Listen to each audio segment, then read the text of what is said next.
হিচাপে গঢ়ি তোলা তাত আমাৰ সহযোগিতা আছে স্বাভাৱিকতে সকলোৰে আছে সেইটো হলে কংগ্ৰেছ বিজেপি বুলি কথা নাই সকলোৰে সহযোগিতা থাকিব কিন্তু কথাটো হৈছে এই শংকৰে যেনেকৈ ক'লে যে আপুনিও কৈছে যে এই ধৰণৰ পালমৰা ধৰণৰ চৰকাৰী কৰ্মচাৰীৰ সংখ্যা যথেষ্ট তাকৰ বা যথেষ্ট কম যদি তেনেকুৱাই হয় তেতিয়াহলে মুখ্যমন্ত্ৰী ৰাজহুৱা সভাত ভাবুকি প্ৰদান কৰা ধৰণে কিয় কথাখিনি ক'বলগীয়া হ'ল আচলতে মই আপোনাক এটা কথা পোনপটীয়াকৈ সুধিবলৈ বিচাৰিছো চৰকাৰী কৰ্মচাৰীসকলৰ বিৰুদ্ধে কিন্তু অভিযোগ আজি নহয় তেওঁলোকৰ কামৰ নমুনাৰ কথা বহুতেই বহু সময়ত কৈ আহিছে বা অভিযোগ উত্থাপন কৰি আহিছে কি কাৰণে এই এটা ইমেজ কিয় হৈ গৈছে চৰকাৰী কৰ্মচাৰীসকলৰ আচলতে চৰকাৰী কৰ্মচাৰী বুলি কওঁতে এই কথাষাৰে সম্যকভাৱে আমি জানিছোঁ হয় যে তলতীয়া কৰ্মচাৰীখিনিকেই বুজায় বিশেষকৈ দ্বিতীয় শ্ৰেণী আৰু তৃতীয় শ্ৰেণীৰ কৰ্মচাৰীসকলকেই আৰু চতুৰ্থ শ্ৰেণীৰ কৰ্মচাৰীসকলকেই বুজায় আচলতে এই কৰ্মচাৰীসকলৰ কোনো এটা কামেই তেওঁলোকে কৰি দিব পৰাৰ ক্ষমতা তেওঁলোকৰ নাথাকে তেওঁলোকে কামটো ষ্টাৰ্টহে কৰে কামটোৰ ডিচিশ্যন দিলে ওপৰত ডিচিশ্যন হয় ওপৰত মানে সংশ্লিষ্ট ছেক্ৰেটেৰী হওক বা সেই বিভাগৰ মুৰব্বীয়ে সিদ্ধান্ত দিয়ে সিদ্ধান্ত দিয়া কথাবিলাক সদায় বিভাগীয় মুৰব্বীৰ হয় আৰু সেই তৃতীয় দ্বিতীয় শ্ৰেণীৰ কৰ্মচাৰীসকলে কামটো জাষ্ট ষ্টাৰ্ট কৰে এতিয়া এটা বিভাগত কামখিনি সময়মতে আৰু যথাযথভাৱে হোৱাৰ যিটো ব্যৱস্থা সেইটো বহু পৰিমাণে নিৰ্ভৰ কৰিব সেই বিভাগটোৰ মুৰব্বীসকলৰ ওপৰত মুৰব্বীসকলে কেনেধৰণে কামটো শেষ কৰাটো বিচাৰিছে আৰু এতিয়াতো আৰু মুকলি হৈছে যে প্ৰতিটো বিভাগৰ কাম কৰা এটা নিৰ্দিষ্ট গাইডলাইন থাকে OM থাকে সেই গাইডলাইন আৰু OM মতে চৰকাৰী কামখিনি আৰম্ভ হয় ঠিক তেনেকৈ বিভাগীয়ভাৱে কামবিলাক প্ৰপ'জেলবিলাক আহিলে যদি চববিলাক ঠিকমতেই আহে তলৰ পৰা বা সকলো যিটোৱে প্ৰস্তাৱ য'ৰ পৰা আহে তাৰ পৰা ঠিকমতে আহে আৰু সেইখিনি যদি ওপৰলৈ গৈ সঠিক সময়ত সঠিকভাৱে সিদ্ধান্ত হৈ ঘূৰি আহে তেতিয়া নিশ্চয় কৰ্মচাৰীসকলৰ প্ৰতি থকা এই যিটো মানৰ বদনাম আছে কাম নকৰে বুলি নিশ্চয় নাইকিয়া হ'ব কিন্তু এটা কথা ঠিক যে এই দ্বিতীয় শ্ৰেণীৰ কৰ্মচাৰী বা তৃতীয় শ্ৰেণীৰ কৰ্মচাৰীখিনিয়ে কামটো কৰি দিব পৰা ক্ষমতা নাথাকে গতিকে বহু ক্ষেত্ৰত সেই সাধাৰণ মানুহখিনিয়ে নহয় এতিয়া ধৰক এটা কামৰ বাবে চৰকাৰী কাৰ্যালয়সমূহত বাৰম্বাৰ অহা যোৱা কৰি থাকিব লাগে কেতিয়াবা কাৰ্যালয়ত কৰ্মচাৰী নাথাকে সময়তো উপস্থিত হোৱাৰ ৰেকৰ্ড বহুত কম মানুহৰেই আছে সেইটো অভিযোগ আজি নহয় এইটো বহুত দিনীয়া সেইটো আপুনি ক'লেও মই হেৰি কৰোঁ কাৰণ সময়ত উপস্থিত হোৱাটো চৰকাৰী কৰ্মচাৰীৰ প্ৰধান দায়িত্ব আৰু এইটো মনিটৰ কৰে সেই বিভাগৰ মুৰব্বী বিভাগীয়সকলে আৰু তেওঁলোকৰ কামটো সময়মতে হোৱাটো নিৰ্ভৰ কৰিব বিভাগীয় মুৰব্বীৰ ওপৰত আমি সকলোৱে এটা সমিলমিল প্ৰচেষ্টাৰে কামখিনি আৰম্ভ কৰোঁ আৰু কামটো শেষ কৰাৰ দায়িত্বটো যে এই মানুহ এজনৰ কামটো শেষ হোৱাটো তেওঁ বাৰে বাৰে খবৰ লোৱাৰ ক্ষেত্ৰত তেওঁ খবৰ ল'ব পাৰিব কিন্তু এটা প্ৰক্ৰিয়াৰ মাজেদি কামটো হয় আমাৰ যিটো ছিষ্টেমৰ মাজেদি কামটো হয় এই ছিষ্টেমৰ মাজত এটা ফাইল আগৰ যিটো ছিষ্টেম আছিলে ফাইলটো শেষ হৈ আহোঁতে সময় লাগে 2খন 3খন টেবুল বা ওপৰৰ বিভাগীয় মুৰব্বীৰ ওচৰলৈ ফাইল গৈ ঘূৰি অহাৰ পিছতে কামটো সম্পূৰ্ণ হয় এতিয়া ৰাইজে কিন্তু কামটো লগে লগে বিচাৰে সেইখিনি ক্ষেত্ৰতে কেতিয়াবা আমাৰ বদনামটো হয় গতিকে এইটোত মই নকওঁ যে আৰু সেইটো আচলতে এই অভিযোগৰ ভিত্তিতেই কেৱল ভোট নোপোৱা বুলিয়ে নহয় এই অভিযোগসমূহৰ ভিত্তিতেই মুখ্যমন্ত্ৰী এইখিনি কথা ক'বলগীয়া হ'ল নেকি মই সেই বিষয়টোলৈ যাম মই নিৰঞ্জনক দেখিছোঁ স্ক্ৰীণত নিৰঞ্জন স্বাগতম আপোনাৰ প্ৰথম প্ৰতিক্ৰিয়া আপুনি নিশ্চয় বাতৰিটো চাইছে অনুষ্ঠানটো চাই আছে গতিকে এগৰাকী চাকৰি প্ৰত্যাশী হিচাপে বা আগন্তুক সময়ত নিশ্চয় আপুনিও এই ক্ষেত্ৰখনলৈ আহিব লাগিব যি ক্ষেত্ৰলৈ আপুনি নাযাওক কিয় সামগ্ৰিকভাৱে এই গোটেই সিদ্ধান্তটোক লৈ বা যিটো এটা কথা বতৰা চলি আছে আপোনাৰ প্ৰথম প্ৰতিক্ৰিয়াটো কেনেকুৱা হয় প্ৰথমতে এটা কথা ক'বই লাগিব যে বিৰোধিতাৰ কাৰণে সদায় বিৰোধিতা কৰি থাকিব লাগিব তেনেকুৱা কথাটো সমীচীন নহয় বিভিন্ন সময়ত আমি আপোনালোকৰ সংবাদ মাধ্যমৰ জৰিয়তে এই বস্তুটো দেখা পাই আহিছোঁ যে চৰকাৰী কৰ্মচাৰীসকলৰ মাজত কিছু এনেকুৱা কৰ্মচাৰী আছে যিয়ে তেওঁলোকৰ কৰ্মৰ প্ৰতি যিটো নৈতিক দায়বদ্ধতা সেইটো তেওঁলোকৰ খুব কম দেখা পোৱা যায় সকলো কথা কোৱা নাই মই জেনেৰেলাইজ কৰিব খোজা নাই কিন্তু মুখ্যমন্ত্ৰীয়ে কোৱা কথাষাৰত সম্পূৰ্ণৰূপে মানে মিছা কৈছে সেইটো বুলি ক'ব নোৱাৰোঁ ইয়াত কোনোবা নহয় কোনোবাখিনি সত্যতা আছে কাৰণ আপোনালোকৰ সংবাদ মাধ্যমৰ মাজতে আমি দেখিবলৈ পাওঁ 11টা নিৰঞ্জন কোনটো কথাত সত্যতা আছে চৰকাৰী কৰ্মচাৰীসকলৰ মানে কামৰ নমুনা নে তেওঁলোক মুখ্যমন্ত্ৰীক যিটো অভিযোগ দিছে যে অতিৰিক্ত চাপ পৰিছে কৰ্মচাৰীসকলৰ ওপৰত সেইটো কথা কোনটো কথা সেইখিনিলৈ আহি আছোঁ, সেইখিনিয়ে ক'বলৈ গৈ আছোঁ। এইটো কথা সত্য, মানে যিসকল কৰ্মচাৰী আছে সেই কৰ্মচাৰীসকলৰ মাজত এনেকুৱা 1-2% কৰ্মচাৰী আছে যি কৰ্ম বিমুখ, তেওঁলোকক কৰ্ম সংস্কৃতিৰ এটা শিক্ষা দিয়া উচিত। কিন্তু এই লগতে আৰু এটা কথাও ক'ব লাগিব যে মই যিহেতু এজন ছাত্ৰ, গতিকে মই সততে শিক্ষকসকলক দেখি থাকোঁ। এতিয়া মাজতে আপোনালোকে দেখা পাইছিলে যে মেট্ৰিকৰ ৰিজাল্ট দিয়াৰ সময়ত মুখ্যমন্ত্ৰী মহোদয়ে স্কুলৰ প্ৰধান শিক্ষকসকলক মাতি পেলাই যিকেইখন স্কুলৰ ৰিজাল্ট বেয়া হৈছিলে প্ৰধান শিক্ষকসকলক তেওঁলোকে মুখ্যমন্ত্ৰী মহোদয়ে তুচ্ছতাচ্ছিল্য কৰিছিল। সেই ক্ষেত্ৰত মই এইটো কথা ক'বলৈ বিচাৰোঁ যে যিসকল শিক্ষয়িত্ৰীয়ে প্ৰতিটো মুহূৰ্ততে চৰকাৰী বিভিন্ন ধৰণৰ ডিউটিত তেওঁলোক গুচি যাব লগা হয়, এই নিৰ্বাচনৰ ডিউটি, ফ্লাডৰ ডিউটি, বেলেগ কিবা ডিউটি,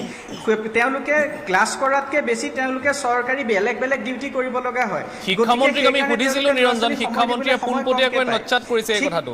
শিক্ষামন্ত্ৰীৰ মতে একাংশ কৰ্মচাৰীয়ে নিজে ডেপুটেশ্যন লৈ কামৰ পৰা পলাই ফুৰে। সেইটো কথা তেতিয়াহ'লে আপুনি DC অফিচবিলাকৰ পৰা ডাটা ল'লে গম পাব ডেপুটেশ্যনৰ লিষ্টবিলাক ক'ৰ পৰা আহে, তেওঁলোকে ভলণ্টিয়াৰশ্বিপ কৰে নে ওপৰৰ পৰা সেইটো অৰ্ডাৰ আহে। সেইটো আপোনালোকে IS অফিচবিলাকত খবৰ কৰিলে গম পাব যে LP স্কুলৰ টিচাৰসকলৰ কাৰণে অৰ্ডাৰ কপি IS অফিচৰ পৰা আহে নে তেওঁলোকে নিজে উইলিংলি কিবা ভলণ্টিয়াৰশ্বিপৰ কাৰণে এপ্লাই কৰে। সেইটো চালে আপোনালোকৰ জল পটপট হৈ যাব। শিক্ষামন্ত্ৰী মহোদয়ৰ কথাটো মই নকওঁৱেই, কাৰণ তেওঁ কি হৈ আছে, কি নাই হোৱা, কি কৈ থাকে, তেওঁৰ কোনো সংযোগ নাই তেওঁৰ কথা কৰ্মৰ মাজত, গতিকে তেওঁৰ কথা ইয়ালৈ অহাই নাই। এতিয়া কথা আহিল আউটচোৰ্চিঙৰ কথাটো। ন' ডাউট চৰকাৰী কৰ্মচাৰী কিছুৰ মাজত কৰ্মবিমুখিতা আমি দেখা পাইছোঁ, কিন্তু বহু ক্ষেত্ৰত আমি এইটোও দেখা পাইছোঁ যে চৰকাৰী কৰ্মচাৰীসকলৰ মাজত কৰ্তব্যপৰায়ণতা এটা আছে। মই নিজেও পাইছোঁ তেনেকুৱা। আউটচোৰ্চিঙৰ কথাটো ক্ষেত্ৰত এইকাৰণে মুখ্যমন্ত্ৰী মহোদয়ক আমি কটাক্ষ কৰিব লাগিব, কাৰণ তেওঁ যদি লাখ নিবনুৱা চাকৰি দিম বুলি যিখন মুখেৰে কয়, সেইখন মুখেৰে যদি তেওঁ আকৌ আউটচোৰ্চিঙৰ কথা কয়, সেইটো কোনোপধ্যে মানে গ্ৰহণযোগ্য কথা নহয়। কাৰণ সেই চৰকাৰখনৰ মুৰব্বী হৈছে মুখ্যমন্ত্ৰী মহোদয়, তেওঁৰ হাতত সম্পূৰ্ণৰূপে কৰ্তৃত্ব আছে কি ধৰণে তেওঁলোকে চৰকাৰী বিভাগসমূহ পৰিচালনা কৰিব। মোৰ আজি হাতখন ভাগিছে, তাৰ অৰ্থ এইটো নহয় যে মই হাতখন কাটি পেলাই দিম। মুখ্যমন্ত্ৰী মহোদয়ৰ যুক্তিটো তেনেকুৱা হৈছে, আজি মই কিবা কাৰণত চাইকেলখন লৈ চলাই গৈ থাকোঁতে ৰাস্তাত বোকা আছিল, পিছলি পৰিলোঁ, মোৰ হাতখন ভাগি গ'ল, মই হাতখন এতিয়া মেৰামতি কৰিম, হাতখন মই এজন অৰ্থপেডিকৰ ওচৰত দেখুৱাই হাতখন ঠিক কৰিম, নে হাতখন ভাগিল বুলি মই হাতখন কাটি পেলাই দলি মাৰি পেলাই দিম। ভাৰতবৰ্ষ এখন কল্যাণকামী ৰাষ্ট্ৰ, ইয়াত যি ধৰণে ব্যক্তিগত খণ্ডৰ প্ৰয়োজন আছে, ঠিক একেদৰে ইয়াত ৰাজহুৱা খণ্ডৰো প্ৰয়োজন আছে। কাৰণ আপোনালোকে এতিয়া দেখিবলৈ পাব মই একদম ঘৰুৱা উদাহৰণ এটা দিছোঁ, জিঅ'ই যেতিয়া পইচাৰ আমাৰ কাৰ্ডৰ যিটো চিম কাৰ্ডৰ পইচা বঢ়াই দিলে, আমাৰ পেকবিলাকৰ পইচা বঢ়াই দিলে, লগালগে আমি ক'লৈ দৌৰিছোঁ? BSNLৰ ওচৰলৈ দৌৰিছোঁ। কিহৰ কাৰণে দৌৰিছোঁ? কাৰণ তেওঁলোকে BSNLটো ৰাজহুৱা খণ্ডৰ অনুষ্ঠান আৰু তেওঁলোকৰ ইয়াত মানে প্ৰফিট মটিভ নহয় এই অনুষ্ঠানটো ছাৰ্ভিচ মটিভ, ৱেলফেয়াৰ মটিভ। ঠিক তেনেদৰে এই এক্সাম্পলটোৰে আপুনি চাব পাৰে যে গভৰ্ণমেণ্ট এখন চলে ৱেলফেয়াৰ মটিভত, প্ৰফিট মটিভত নহয়। সমাজৰ সকলো লোক সম্পূৰ্ণৰূপে এফিচিয়েণ্ট ৱৰ্কাৰ নহয়। যোনখিনিৰ 100% এফিচিয়েঞ্চি আছে তেওঁলোকে অসম চৰকাৰৰ 20,000 টকাৰ চাকৰি কিয় কৰিব? তেওঁলোকে গুগলত চাকৰি কৰিব, তেওঁলোকে মাইক্ৰ'ছফ্টত চাকৰি কৰিব, তেওঁলোকে ছেমি কণ্ডাক্টৰৰ ডাঙৰ MNC বিলাকত কাম কৰিব, যাৰ 100% এফিচিয়েঞ্চি আছে। যাৰ এফিচিয়েঞ্চি কম তেওঁলোকে গভৰ্ণমেণ্ট ছেক্টৰত চাকৰি কৰিবলৈ বিচাৰি আছে। লাখ টকাৰ পেকেজ এৰি পেলাই কোনোবাই 25,000 টকাৰ চাকৰি কৰিবলৈ আহিব, সেইটো আপুনি কেনেকৈ মানিব? আপুনি ডাঙৰ কথা এটা কৈছে, সেইখিনিহে আহিব কাম কৰিবলৈ। এফিচিয়েঞ্চি কম থকা মানুহে চৰকাৰী চাকৰিত এপ্লাই কৰে, আপুনি ডাঙৰ কথা এটা কৈছে। নহয় সেইটো কথা আপুনি কথাটো মোৰ ধৰণে চিন্তা কৰক। মই সেই আপুনি কোৱা ধৰণে কোৱা নাই যে এফিচিয়েঞ্চি নথকা মানুহেহে চৰকাৰী চাকৰি কৰে। মই কৈছোঁ যে অসমত বা এখন ছ'চাইটিত এফিচিয়েণ্ট ৱৰ্কাৰো থাকে, আনএফিচিয়েণ্ট ৱৰ্কাৰো থাকে। এই আনএফিচিয়েণ্ট ৱৰ্কাৰৰ ক্ষেত্ৰতো চৰকাৰখনে কম মজুৰিৰ বিনিময়ত হ'লে, এইটো মই কোৱা কথা নহয় দেই, মোৰ নিজৰ ব্যক্তিগত কথা নহয়, এইটো বিভিন্ন ধৰণৰ সময়ত বিভিন্ন গৱেষক পণ্ডিতসকলে এই কথাটো কৈছে যে চৰকাৰী খণ্ডটো আমাক কিয় লাগে, যে সমাজত এফিচিয়েণ্ট ইনএফিচিয়েণ্ট দুইটা ছেক্টৰ থাকিব, আমি দুইটাকে আগুৱাব লাগিব। চৰকাৰখনৰ কোনো কুলাৰ হ'ব নোৱাৰে, কোনো বোকাৰ হ'ব নোৱাৰে। এফিচিয়েণ্টসকলে নিজৰ ৰাস্তা নিজে উলিয়াই ল'ব, কিন্তু যিসকল ইনএফিচিয়েণ্ট থাকে তেওঁলোকৰ ৰাস্তাটো কোনে দিব? চৰকাৰখনে নিদিব জানো? সেইকাৰণেও কোনোবা এটা পৰ্যায়ত চৰকাৰী অনুষ্ঠানবিলাক থাকে। গতিকে আউটচোৰ্চিং কৰাৰ কথাটো কোনোপধ্যে এইকাৰণে গ্ৰহণযোগ্য নহয়, এইকাৰণেই যে অসমতেই নহওক বা ভাৰতবৰ্ষতে নহওক বা যিকোনো প্ৰেক্ষাপটতেই নকওক কেলে, আউটচোৰ্চিঙে আমাৰ যিটো এই সমস্যাৰ কথা ক'লে এই সমস্যাটোৰ সমাধান দিব নোৱাৰে কাৰণ এফিচিয়েণ্টসকলে নিজৰ কাম বিচাৰি ল'ব আনএফিচিয়েণ্টসকলে কি কৰিব তাৰ অৰ্থ এইটো নহয় যে সকলো চৰকাৰী কৰ্মচাৰী আনএফিচিয়েণ্ট বা আনএফিচিয়েণ্টসকলেহে চৰকাৰী চাকৰি বিচাৰে ভাৰতবৰ্ষত ইমানেই আনএমপ্লয়মেণ্ট আছে যে সকলোৱে এতিয়া চৰকাৰী চাকৰিটোৰ ওপৰত দৌৰিছে কিন্তু যিসকল ডেভেলপ নেশ্যন আছে সেইসকলৰ মডেলটো আপোনালোকে চাব লাগিব সেই মডেলটোৱে কি কৈ আছে সেই মডেলটোত যিসকল 100% এফিচিয়েণ্ট তেওঁলোকে MNCত কাম কৰি আছে কিন্তু অলপ কম এফিচিয়েণ্টসকলে কম মজুৰিত তেওঁলোকে চৰকাৰী কাম কাজো কৰি আছে গতিকে আমি প্ৰথমতে হাতখন ভাগিছে কাৰণে আমি হাতখন কাটি দিম তেনেকুৱা ধৰণৰ যুক্তি আমাৰ যিগৰাকী মাননীয় মুখ্যমন্ত্ৰীয়ে দিছে সেইটো সম্পূৰ্ণৰূপে অগ্ৰাহ্যকৰ কথা আৰু কৰ্ম সংস্কৃতিটো চৰকাৰী কৰ্মচাৰীসকলে যে বহুতখিনি শুধৰাব লগা আছে সেইটোও কিন্তু প্ৰকৃত সত্য কথা মই সেইটোহে ক'বলৈ বিচাৰি আছোঁ ঠিক আছে মই আপোনাৰ ওচৰলৈ আকৌ এবাৰ গৈ আছোঁ মই ষ্টুডিঅ'লৈ ঘূৰি আহিছোঁ ঋতুপৰ্ণ শৰ্মা ডাঙৰীয়া এতিয়া শংকৰীৰ এটা বিষয় চুই গৈছে যে এয়া আচলতে ব্যক্তিগতকৰণৰ দিশে চৰকাৰৰ এটা প্ৰথম পদক্ষেপ নেকি বা এইটো এটা অচিলা লৈছে নেকি ৰাজ্য চৰকাৰে যে ব্যক্তিগতকৰণৰ ফালে গোটেই বিষয়টো লৈ যোৱা চাওক শংকৰ বৰুৱা আৰু লগতে এইবোৰ কংগ্ৰেছৰ প্ৰতিনিধিগৰাকী ভগ্নীপতিম আমাৰ নেওগ ডাঙৰীয়ানেও গোটেই কথাটো অলপমান ৰাজনীতিক গ্ৰহণ দিয়াৰ এটা চেষ্টা কৰা যেন মোক লাগে আমি মুখ্যমন্ত্ৰী ডাঙৰীয়াৰ বক্তব্যৰ যিটো পৃষ্ঠভূমি সেইটো আমি আলোচনা কৰিছোঁ মই দোহাৰিব বিচৰা নাই নিযুক্তি পত্ৰ বিতৰণৰ ব্যৱস্থা আছিল অনুষ্ঠানটো তাত তেওঁ নতুন নিযুক্তিপ্ৰাপ্তসকলক তেওঁ বক্তব্য দিছিল আৰু তেওঁ কৈছিল যে কালি চৰকাৰত বিজেপি থাকক কংগ্ৰেছ থাকক বা মই মুখ্যমন্ত্ৰী হৈ থাকোঁ বা নাথাকোঁ কিন্তু কৰ্মচাৰীসকলে অসমৰ বাবে অসমীয়াৰ বাবে কাম কৰি যাব লাগিব যাতে আমি অসমখনক আগশাৰীৰ 5খন ৰাজ্যৰ ভিতৰত দেখা পাব পাৰোঁ কথাটো সিমানেই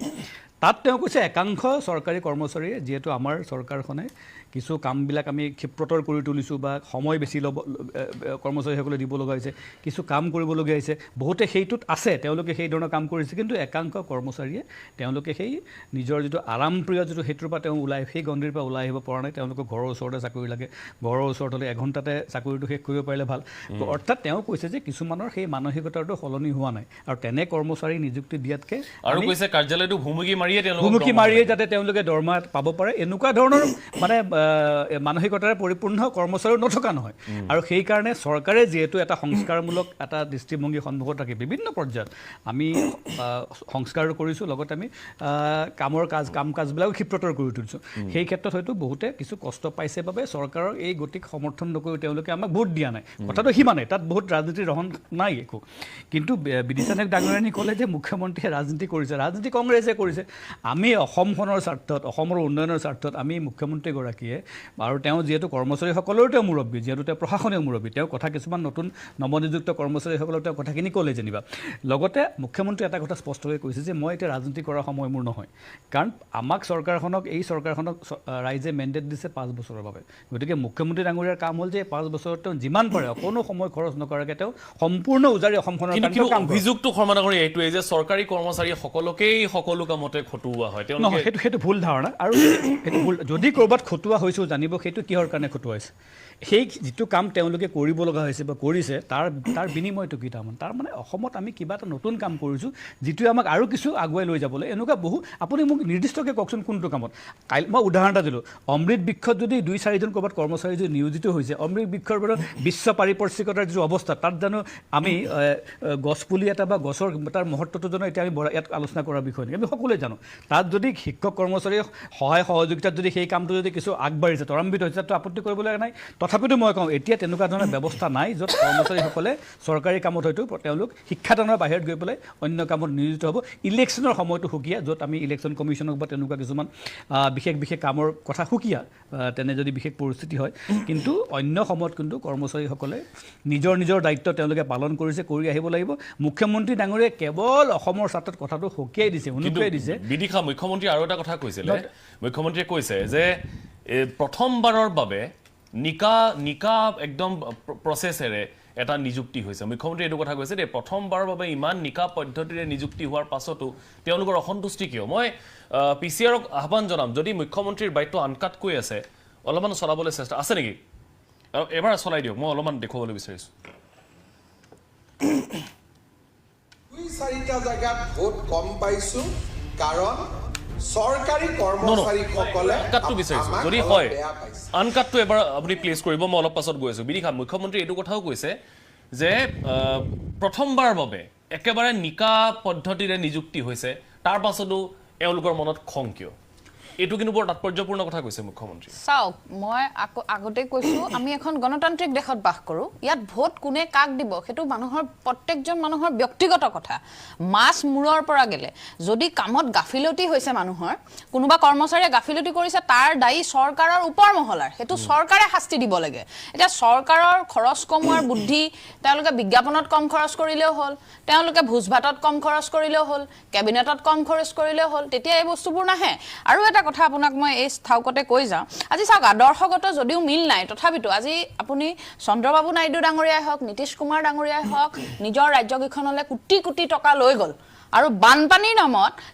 কেন্দ্ৰীয় নেতৃত্বই আমাক মাত্ৰ 26 ছেকেণ্ড কথাহে শুনালে আৰু 26 ছেকেণ্ড আপুনি যদি বিচাৰে আপোনালোকে যদি চাব বিচাৰে page 16 of the union budget under point 83 আৰু 84 এতিয়া কথাটো হ'ল আমাৰ চিএমএটো আশ্বাসটো দিওঁতে সন্তুষ্ট লয় গোটেইখন ৰজাল বজাল কৰি দিয়ে এই বস্তুবোৰ আছে এতিয়া মুখ্যমন্ত্ৰী এজন কিমান দক্ষ তেখেতে নিজকে দক্ষ মুখ্যমন্ত্ৰী ক'বলৈ যাওঁতে আপুনি আৰু এটা ইণ্টাৰেষ্টিং কথা মই আপোনাক কওঁ সিদিনা এটা ফেচবুক লাইভত চালোঁ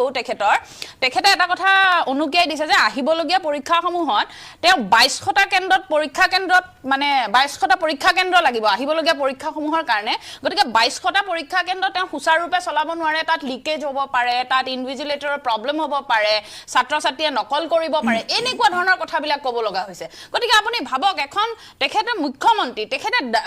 যাক দায়িত্ব দিয়ে তেখেতে কাম কৰিব গতিকে তেখেতলোকে যদি অসম চৰকাৰে বিজেপি চৰকাৰে ইমান শক্তিশালী ডাবল ইঞ্জিনৰ যদি বিজেপি চৰকাৰে পৰীক্ষা কেন্দ্ৰত পৰীক্ষা সুচাৰুৰূপে পৰিচালনা কৰিব নোৱাৰে ইয়াতকৈ দুৰ্ভাগ্যজনক কথা কি হ'ব পাৰে আৰু এই কথাবোৰ মোৰ কথা নহয় এইবোৰ মুখ্যমন্ত্ৰী মহোদয়ৰ কথা গতিকে এই কথাবোৰ আছে এতিয়া চাওক আপুনি লাহেকে এতিয়া চৰকাৰী হস্পিটেলৰ খৰচ বৃদ্ধি কৰাৰ কথাও আহিছে আপোনাৰ বি বৰুৱা কেঞ্চাৰ ইনষ্টিটিউটত আয়ুষ্মান কাৰ্ডৰ সুবিধা নোহোৱাৰ কথাও ওলাইছে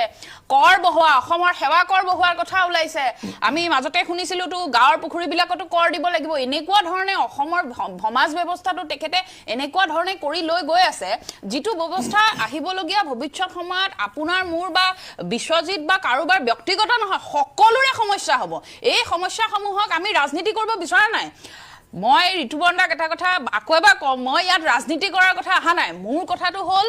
আমি কল্যাণকামী দেশ এখনত আছোঁ ইয়াত ৰাজহুৱা খণ্ডও লাগিব আপুনি এমট্ৰনৰ ডাইৰেক্টৰ আপোনাৰ এমট্ৰনটো চৰকাৰী ৰাজহুৱা এটা বিভাগ মই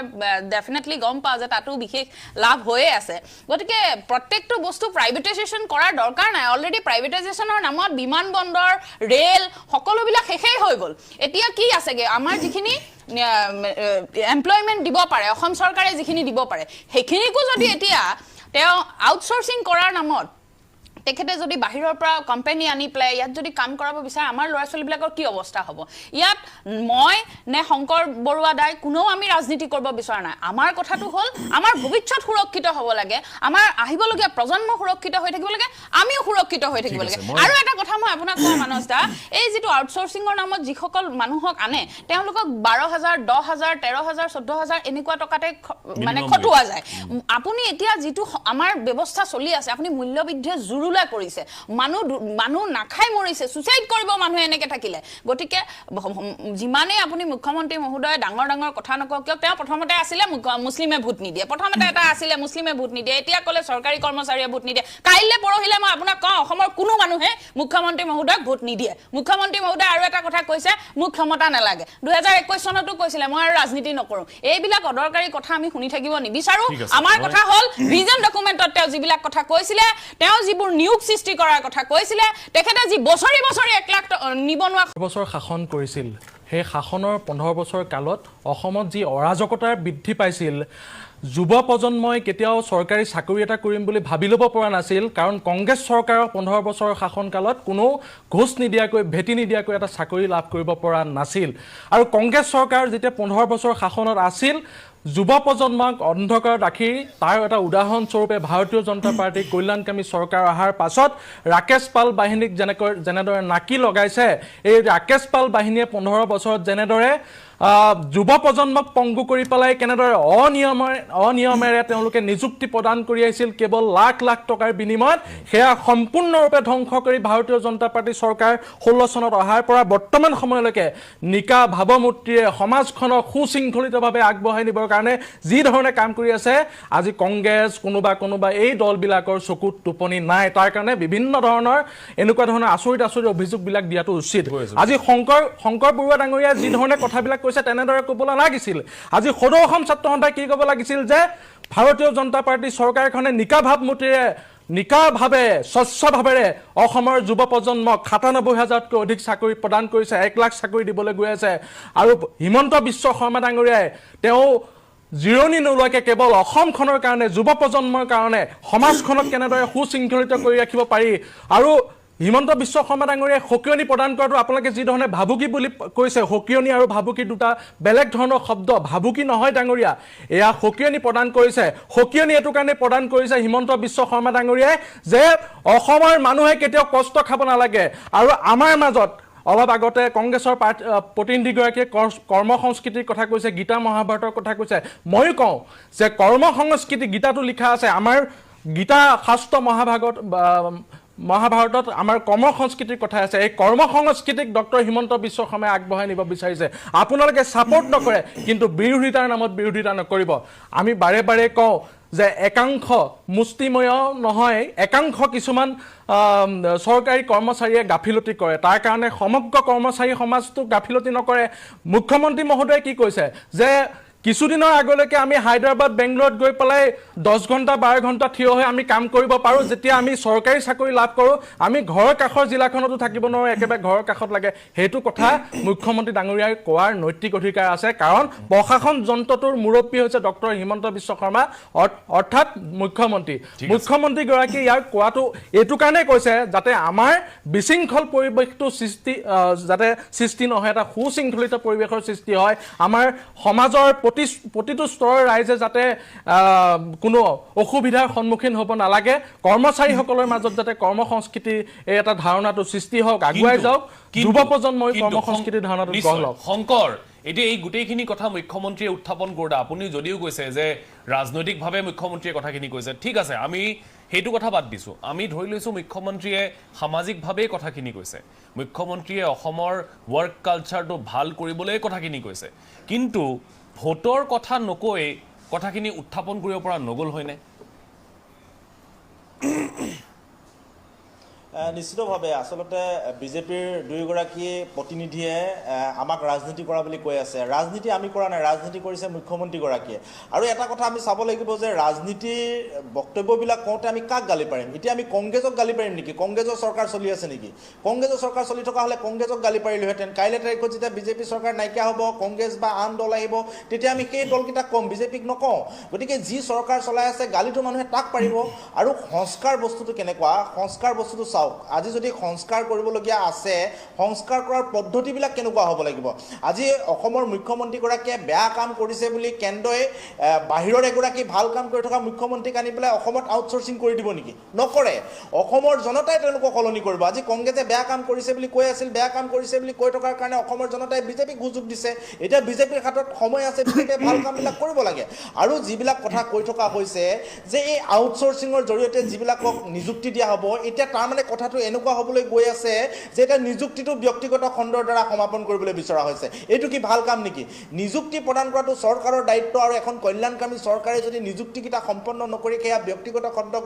গতাই দিয়ে, তেনেহ'লে আমি কি সমালোচনা নকৰি মনে মনে বহি থাকিব লাগিব নেকি? সেইটো মোৰ প্ৰথম প্ৰশ্ন। আৰু দ্বিতীয়তে, ৰাজনীতিৰ কথাটো যদি ক'বলগীয়া আছিল, চৰকাৰী কৰ্মচাৰীৰ কৰ্ম সংস্কৃতিৰ কথাটো যদি ক'বলগীয়া আছিল, তেনেহ'লে সেই কথাটো কওঁতে তাৰ আগত কেতিয়াও এই কথাটো ক'ব নালাগিছিল যে চৰকাৰী কৰ্মচাৰীয়ে কামৰ বুজা দিয়াৰ কাৰণে আমাক আচলতে ভোট দিয়া নাই বুলি। এতিয়া মই উদাহৰণ দিওঁ, চৰকাৰী কৰ্মচাৰীৰ যিবিলাক তৃতীয় চতুৰ্থ বৰ্গৰ কৰ্মচাৰী আছে, সেইসকলে কাম এৰি দিব নোৱাৰে। তেখেতসকলে চৰকাৰৰ গালি গালাজ খায়, তেখেতসকলে চৰকাৰৰ অসন্তুষ্টিৰ মাজতো কাম কাজ কৰি থাকিবলগীয়া হয়। কিন্তু আন এহাতে চাওক, আজি যে চিকিৎসক বহুতে যে চৰকাৰী কাম কাজ যে এৰি দিবলগীয়া হৈছে, কি কাৰণে এৰি দিবলগীয়া হৈছে? ফেচবুকত অপেনকৈ লিখিছে, সামাজিক মাধ্যমত অপেনকৈ লিখিছে, চৰকাৰৰ তলত তেখেতসকলে কাম কৰি বিভিন্ন ক্ষেত্ৰত, বিভিন্ন সা সুবিধাৰ ক্ষেত্ৰত তেখেতসকল বঞ্চিত হৈছে, কাম কৰাৰ ক্ষেত্ৰত ৰাজনৈতিক কথা বতৰাবিলাকে ভুমুকি মাৰিছে, যাৰ কাৰণে বহু চিকিৎসকে এতিয়া কাম এৰি বেলেগলৈ যাবলগীয়া হৈছে। কাৰণ তেখেতসকলৰ হাতত ৰাস্তা আছে। চৰকাৰী চাকৰিটো এৰি দিলে নিজৰ মাধ্যমেৰে বা নিজৰ জীৱিকাটো আগবঢ়াই লৈ যাবলৈ তেখেতসকলৰ হাতত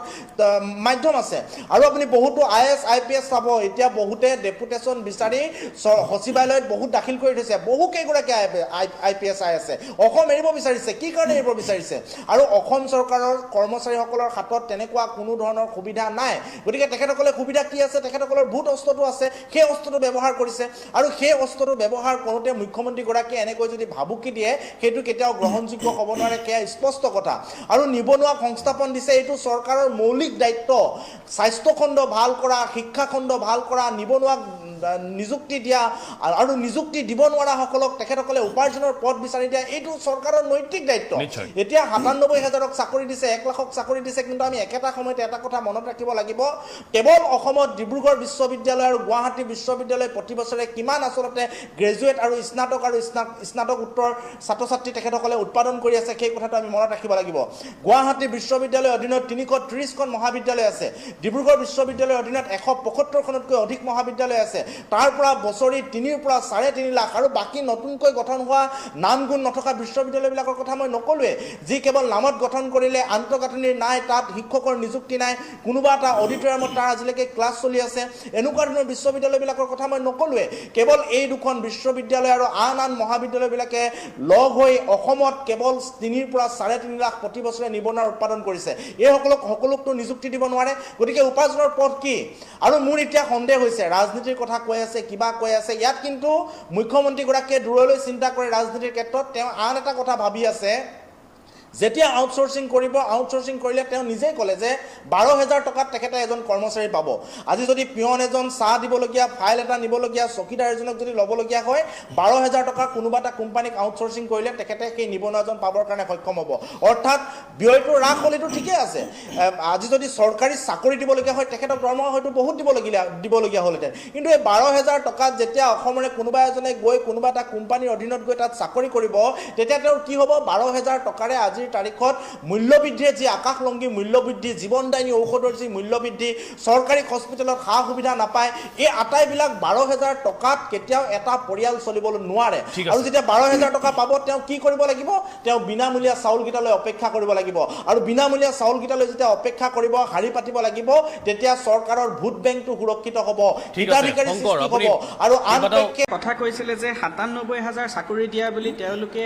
যিটো মানে অতি দৰ্পে কয়, সেই কথাটো মই স্বীকাৰ কৰি লৈছোঁ যে চৰকাৰখনে 97,000 মানুহক চাকৰি দিছে, কিন্তু তেনেধৰণৰ চাকৰি পূৰ্বৰ চৰকাৰসমূহেও দি আছিলে। কিন্তু মোৰ প্ৰশ্নটো হৈছে, তেওঁলোকে যে নতুন সংস্থাপন তেওঁলোকে কিমান সৃষ্টি কৰিছে? পুৰণা ভগাচিকা চকী এখনত নতুন ৰং মাৰি পেলাই তেওঁলোকে ক'লেই নহ'ব আমি ঢেৰ চকী দিছোঁ বুলি। এইটো কথা মই তেওঁ নৎসাত কৰিছোঁ। অমৃতকালৰ অমৃত সোধা মই নাজানো সাধাৰণ জনতাই পাইছেনে নাই, কিন্তু বিজেপি কৰা সেইসকলে চাগে পাই আছে, সেইকাৰণে তেওঁলোকে তেনেধৰণৰ কথা ক'ব পাৰে। তেওঁ কৈ আছে যে বিজেপি চৰকাৰখন কল্যাণকামী চৰকাৰ। কল্যাণৰ কি কাম কৰিছে সেইটো কওক। চাউলৰ বেগ কেইটামান দি দিলে, অৰুণোদয় আঁচনি কেইখনমান দি দিলে কল্যাণ কৰাটো নুবুজায়। আজি মানুহে হস্পিটেললৈ যাব নোৱাৰে, আজি মানুহে ডে টু ডে কনজামশ্যনত তেওঁলোকে নিজৰ খাদ্য সামগ্ৰীবিলাক ক্ৰয় কৰিব নোৱাৰা হৈছে, পেট্ৰলেৰে তেওঁলোকে অহা যোৱা কৰিব নোৱাৰা হৈছে। এইখন কল্যাণকামী চৰকাৰৰ চৰিত্ৰ নেকি?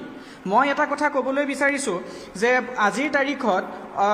অসমৰ হওক বা ভাৰতৰে হওক মানুহৰ পাৰ্চেজিং পাৱাৰটো কমিবলৈ ধৰিছে।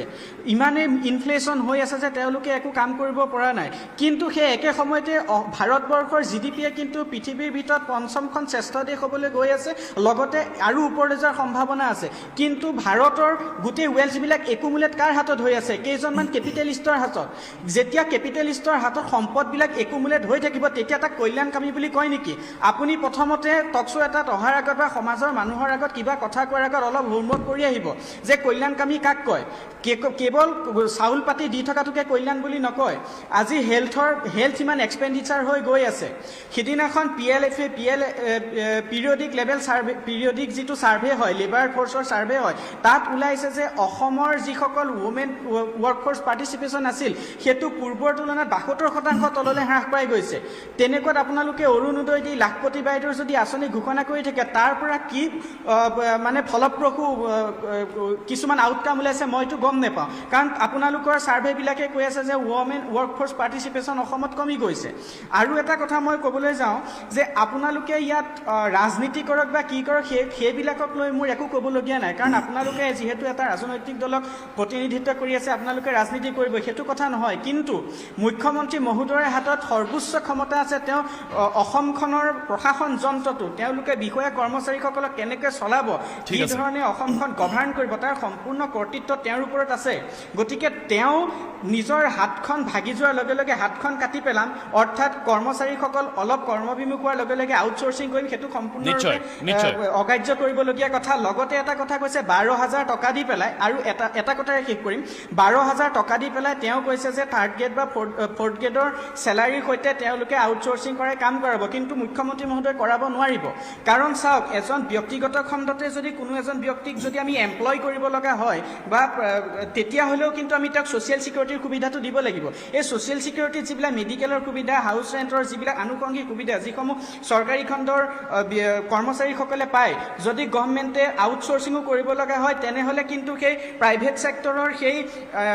কৰ্মচাৰী বিষয়াসকলকো কিন্তু তেওঁলোকে ছ'চিয়েল ছিকিউৰিটিৰ আণ্ডাৰত আনিব লাগিব আৰু ছ'চিয়েল ছিকিউৰিটিৰ আণ্ডাৰত আনাৰ লগে লগে তেওঁলোকে কিন্তু 12,000 টকাত কাকো খটুৱাব নোৱাৰিব ঠিক আছে ধন্যবাদ জ্ঞাপন কৰিছোঁ 1 মিনিটকৈ সময় দিব পাৰিম শৰ্মা ডাঙৰীয়া আপোনাৰ ফাইনেল ৰিমাৰ্ক আলোচনাটো মানে যিটো দিশত যাব লাগিছিল সেই দিশত নগ'ল মুখ্যমন্ত্ৰী ডাঙৰীয়াই দিয়া সুকিনি এটাক ভাবুকি বুলি ধৰি লৈ পেলাই বিভিন্ন ধৰণৰ ৰাজনীতিকৰণ কৰা হ'ল বুলি মই অনুভৱ কৰোঁ বিশেষকৈ মই নিৰঞ্জন বৰা ডাঙৰীয়াৰ পৰা মই এইটো আশা কৰা নাছিলোঁ তেওঁ যি ধৰণৰ বক্তব্য দিছে যে এতিয়া কল্যাণকামী চৰকাৰ এখনে সকলো দিশৰ পৰা সমাজখন বা ৰাজ্যখনক আগবঢ়াই নিবলৈ প্ৰত্যেক স্তৰৰ ব্যক্তিক সি লাগিলে অৰুণোদয় নামত 1270 টকাকৈ দি পেলাই সেই মহিলা সেই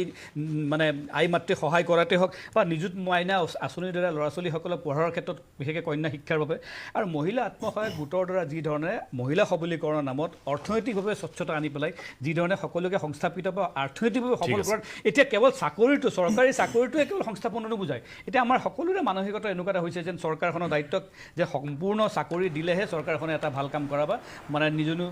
নিযুক্তি দিয়াটো বুজায় কিন্তু চৰকাৰে যে সেই পৰিৱেশৰ সূচনা কৰিছে সেই সুবিধাটো দিছে আজি চৰকাৰী আঁচনি লাভান্বিত হৈ পেলাই আজি যিটো আমি সকলো নিয়োজিত হৈছোঁ বা নিজকে অৰ্থনৈতিকভাৱে সবল কৰিব পাৰিছোঁ এই কথাবিলাক কিন্তু বিস্তাৰভাৱে আলোচনা কৰাৰ স্থল আছিল এইখন চৰকাৰে সেই দিশেৰে আগবাঢ়ি গৈছে সেইকাৰণে মই ভাবোঁ যে ডাঙৰীয়া মই মাত্ৰ এটা কথাই ক'ব বিচাৰিম ডাঙৰীয়া নাই নিৰঞ্জন মই সময় নাপাম আৰু বিদিশা মই অৰুণোদয় নালাগে বুলি কোৱা নাই মই বিদিশা হয় চাওক কথাটো হ'ল আগতে ইষ্ট ইণ্ডিয়া কোম্পানী আহিছিল ভাৰতলৈ শেষ কৰি থৈ গ'ল আমি কংগ্ৰেছে উফৰাই দিলোঁ আৰু 2 নম্বৰ কথা বিজেপিয়ে ৱেষ্ট ইণ্ডিয়া কোম্পানী আনিছে গুজৰাট কোম্পানী এই যে শংকৰদাই যে বাৰে বাৰে কৈ আছে প্ৰাইভেটাইজেশ্যনৰ কথাটো এইবিলাক সব গুজৰাটী আহিব গম পাইছেনে ৰাজনীতি নকৰিব কংগ্ৰেছৰ দিনত আপোনালোকৰ মানুহবিলাকে আপোনালোকৰ বিজেপিৰ প্ৰথম শাৰীৰ লিডাৰবোৰ এতিয়া আগৰ কংগ্ৰেছত আছিলে মনত ৰাখিব চাওক বিশ্বজি আপুনি নাজানে আপোনাৰ নলেজ নাই বিজেপি আজি বিশ্বজিৎ ডাঙৰীয়াই চাগে নাজানে আজিৰ বিজেপিৰ ফাৰ্ষ্ট বেঞ্চ যিমানখিনি লিডাৰ আছে মেক্সিমাম লিডাৰ কিন্তু সেই সময়ত কংগ্ৰেছত আছিল কংগ্ৰেছে যদি চাকৰি দিব পৰা নাছিল সেইবিলাক মানুহে কিন্তু চাকৰিয়ে নাছিল গতিকে চিম্পল কথা আমি ইয়াত প্ৰাইভেটাইজেশ্যন হ'বলৈ নিদিওঁ আমি যিমান পাৰোঁ আমি প্ৰতিবাদ কৰিম আৰু আমাৰ ইয়াতে কোনো প্ৰাইভেটাইজেশ্যন হ'ব নালাগে আউটসোৰ্সিং যদি লাগে কৰবাত কৰক বিশেষভাৱে কিন্তু মানে সৰ্বজনভাৱে আউটসোৰ্সিং হ'ব নালাগে আমি দেশখনত যিদৰে চলি আছে চলি থাকিব দিব লাগে কাৰোবাক বিশেষভাৱে থাকিলে পানিছমেণ্ট দিব পাৰে আমি আকৌ কৈছোঁ সদৌ অসম কৰ্মচাৰী পৰিষদে আমি যিসকল দোষী কৰ্মচাৰী আছে বা কৰ্মবিমুখ কৰ্মচাৰী আছে তেখেতসকলক উচিত ব্যৱস্থা লওক চৰকাৰৰ নিয়মত এটা আপত্তি নাই আমি চৰকাৰৰ যিটো এইটো এজনৰ বাবে সকলোৱে ভোগ কৰিব নালাগে আৰু মই এটা কথা আহ্বান জনাম ইয়াৰ পৰা যে মাননীয় মুখ্যমন্ত্ৰী মহোদয়ে কৰ্মচাৰীসকলৰ মনোবল ভাঙি যাবৰ পৰা তেনেধৰণৰ কথা যাতে নকয় তাৰ কাৰণে তেখেতক মই অনুৰোধ জনাইছোঁ আৰু শিক্ষকসকলক অনাশৈক্ষিক কামত যাতে ব্যৱহাৰ নকৰে তাৰ কাৰণে আমি চৰকাৰক অনুৰোধ জনাইছোঁ আউটচোৰ্চটো সদায়